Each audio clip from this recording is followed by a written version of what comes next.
Pabrik gula Cinta Manis yang beroperasi di Desa Ketiau, Kecamatan Lubuk Keliat itu berkomitmen siap mendukung program Asa Cita Presiden RI Prabowo Subianto dalam ketahanan pangan nasional dan ketahanan energi dalam bidang swasembada gula. Di mana pada tahun 2026, pabrik gula Cinta Manis mentargetkan produksi gula sebanyak 40.000 ton gula. Dalam produksi tebu giling sebanyak 600.000 ton tebu dan rendemen di angka 6,8.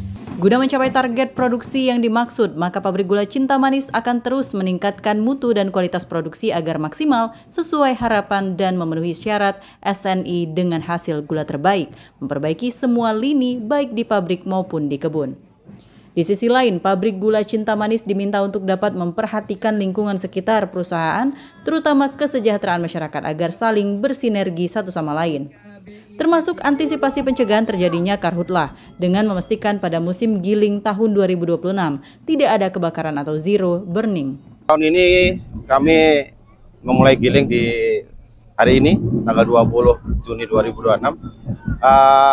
Insya Allah kami akan menggiling tebu sebanyak 600.000 ton tebu dengan target gula nanti di 40.000 dengan rendemen di angka 6,8. Harapan kami bisa tentunya lebih baik daripada tahun sebelumnya. Ini merupakan salah satu dari kita menjalankan Asa Cita Presiden Prabowo untuk ketahanan pangan, ketahanan energi. Ini salah satu di Sumatera Selatan.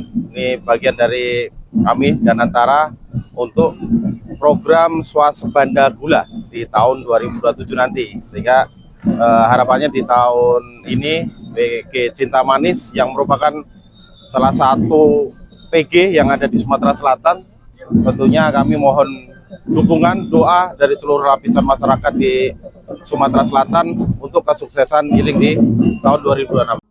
Semua pihak diminta untuk ikut serta mendukung kelancaran dan kesuksesan giling pabrik gula tahun 2026 sehingga target bisa dicapai tanpa kendala apapun.